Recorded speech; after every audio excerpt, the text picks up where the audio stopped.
Welcome to the deep dive. We're here to cut through all that noise and really get you well informed on topics that count, without the overwhelm. Today, we're diving deep into something that's, well, incredibly relevant for so many folks right now: mental health care. Specifically, what it looks like in Orlando for 2025. Our goal here is simple: give you the practical insights, maybe some surprising facts too, that help you navigate things. Especially now, mental health awareness, it's higher than ever. And we know more Orlando residents are looking for professional therapy in 2025 than ever before. But figuring it all out, it can feel complicated. So, to help us make sense of this changing landscape, we've got a fantastic expert joining us. Thanks for having me. It really is vital to understand the landscape of mental health support, Hmm. whether it's for you or someone you care about. Making good decisions, informed decisions, it starts with knowing what's actually out there. So, yeah, for this deep dive, we'll look at the kinds of services available, what they generally cost, how insurance plays a role now, which is changing, and also the legal protections that are in place for patients right here in Orlando as we head into 2025. Okay, great. So let's start there. What is actually available? What does that landscape of care look like for individuals, couples, families in Orlando right now? Right. Well, there's a pretty full spectrum of options, honestly. And these are comprehensive, evidence-based treatments we're talking about, designed to help people tackle emotional challenges and, build resilience. So for individuals, couples, families, Yeah. lots of popular therapy types are available, Hmm. like couples and marriage counseling. That's really focused on strengthening relationships, improving communication, resolving conflict. You'll find licensed counselors using approaches like EFT, emotionally focused therapy, Hmm. which helps couples see their emotional patterns, and also the Gottman method, which is more about practical relationship skills. And what about the things maybe more people think of first, like support for anxiety or depression? Absolutely. For anxiety and depression support, therapists use a mix of, again, evidence-based approaches, helping you manage symptoms, improve your quality of life day to day. This includes techniques lots of people have heard of, like CBT, cognitive behavioral therapy, Mm. which helps you spot and change those unhelpful thought patterns. And also mindfulness-based stuff, learning to stay present, manage stress. Then there's trauma and PTSD treatment. This uses very specialized approaches because you're dealing with the lasting effects of, well, traumatic experiences. You'll see things like EMDR, trauma-focused CBT, somatic experiencing, which looks at the body's physical response to trauma.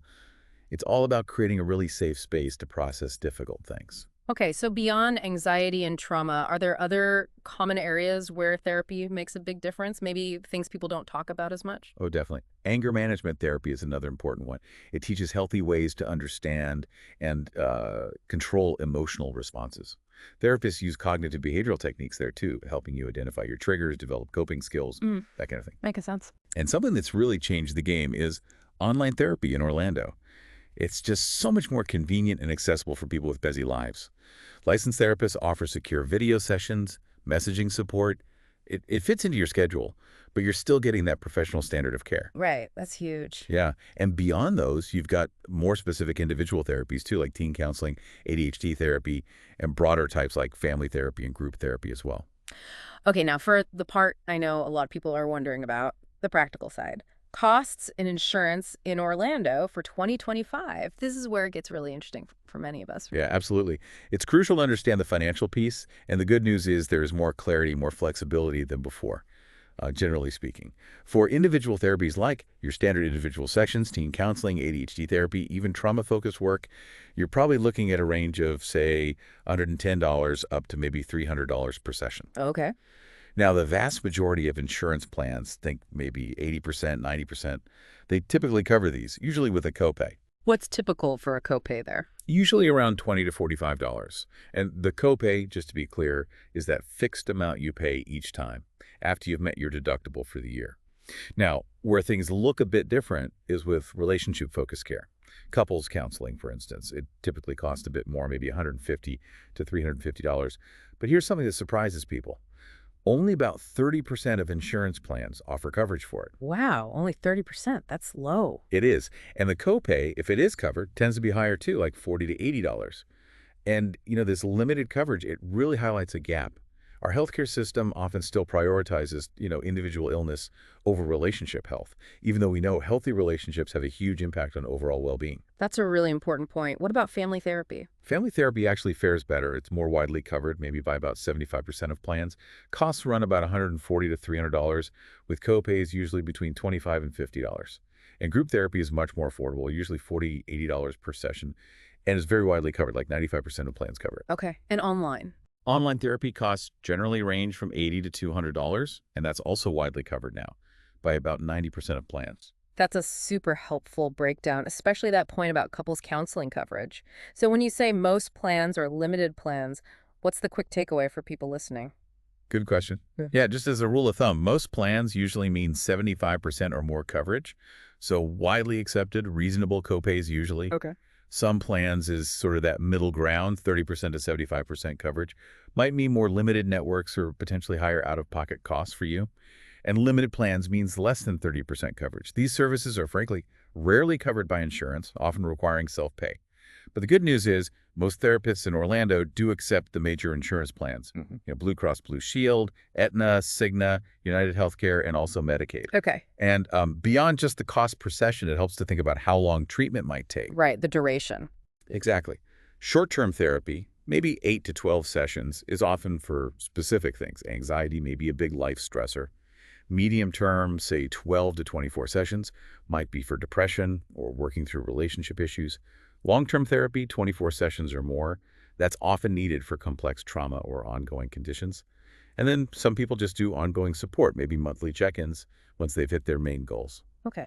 And what if someone doesn't have great insurance, or maybe they have a high deductible plan, or they just prefer not to use insurance? Are there other ways to manage the cost? That's a really practical concern. And yes, there are definitely several flexible payment options out there. Lots of providers offer sliding scale fees. How does that work? It's based on your income. So you pay a reduced rate, usually somewhere between $50 and $120 per session, if you qualify based on your income and family size. For self-pay, sometimes you can get a discount, maybe 10–15% if you pay for sessions in advance, or buy a package deal. Some offer student or senior discounts too. Therapists might also offer payment plans like paying in monthly installments, and you can almost always use your HSA or FSA funds, those health savings accounts, since therapy is a qualified medical expense. And one more thing, don't forget, employee assistance programs, EAPs. Right, through work. Exactly. A lot of employers in Orlando offer maybe 3 to 8 free therapy sessions through their EAP. It's a fantastic resource people often overlook, and it can be a great way to start. That's a ton of really helpful financial info. Okay, so we've covered services, we've covered costs. Now let's shift gears a bit. Let's unpack the legal side.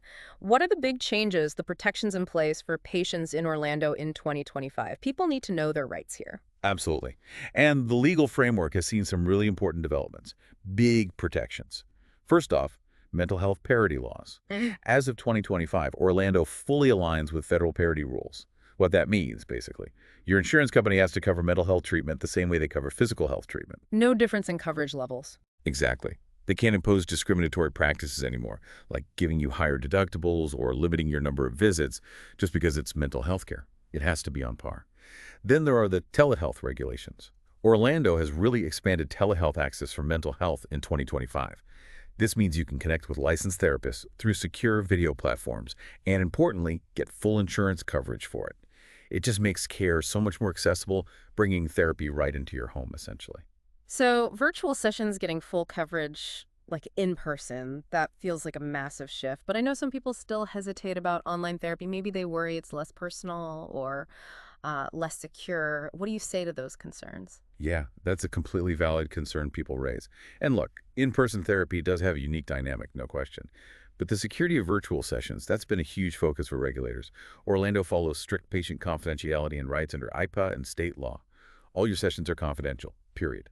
Therapists can only share info with your written consent unless there's a very specific legal situation, like imminent danger. Right. And these virtual platforms, they have to be built with strong encryption to meet those IPA standards. So yes, your information is protected. And honestly, for some people, being in their own space actually helps them open up more. For others, yeah, they'll always prefer face-to-face. It really boils down to personal preference, what makes you feel most comfortable and safe. Okay, that makes sense. And beyond that, remember, all therapists in Orlando must meet strict licensing and professional standards. They've gone through extensive education, supervised training, they do ongoing professional development. It ensures quality, ethical care. And finally, just circling back to insurance coverage requirements, those 2025 regulations really reinforce that mental health parity. Most major plans do cover mental health now with reasonable copays and deductibles. It's making therapy genuinely more affordable by treating it as essential health care. Okay, so we've got this landscape. Diverse therapies, clearer costs, strong legal protections. But even with all this info, how does someone actually, find the right therapist for them? It can still feel like a big step to take. It can, but it doesn't have to be overwhelming. The process is much more user-friendly now. You can search by condition or specialty. So look for someone who focuses on anxiety or trauma or whatever you need. Exactly. Find professionals who have the right expertise for your specific needs. A good therapist will be upfront about the methods they use, too. You can also filter by language, gender, or format. Personalize your search. Finding someone who speaks your language or whose gender identity helps you feel more comfortable, that can be really important for building trust. Little things that make a big difference. For sure. And critically, check reviews, pricing, and insurance compatibility. Look for transparent therapist profiles. They often include real reviews, clear pricing, and list the insurance they take. Helps you make informed choices right from the start. A really good sign, a green flag if you will, is if they offer a quick, free consultation call, maybe 10-15 minutes. Oh, that's great. Yeah, it lets you get a feel for their style, their personality, before you commit to a full session. See if it feels like a good fit. And two questions we hear all the time. Are virtual sessions secure and private? The answer is definitely yes. These platforms meet strict HIPAA standards for security and privacy, encrypted connections, the whole deal. Okay. And how soon can I start therapy? Many therapists actually offer same-day or next-day appointments if something urgent comes up. For routine appointments, you can usually get scheduled within a week or two. Wow. Okay, this has been an incredibly clear picture of mental health care in Orlando for 2025. We've covered the wide range of therapies, that really helpful breakdown of costs and payment options, and the vital legal protections. It really does feel like finding good mental health care shouldn't be so complicated anymore. And like you said, awareness is definitely at an all-time high. It really is. And what's fascinating, I think, is how the legal changes, plus all these service options and payment flexibility, it's genuinely transforming access here in Orlando. It's shifted from just finding any therapist to finding the right therapist for your specific needs. And there are more ways to do that now. It makes you think. As mental health care gets more woven into our daily lives, really seen as fundamental, how might our whole understanding of wellness keep evolving beyond just physical health? And what role do these newly accessible services play in, well, driving that pretty profound cultural shift? That is a powerful thought to end on. And for you listening, we really hope this deep dive encourages you, if you're considering it, to take that next step. Reach out to Verified Therapists, knowing there are solid options out there to support you. Your well-being truly is a priority, and the resources are there. They're there to support you toward better mental health and ultimately a more fulfilling life.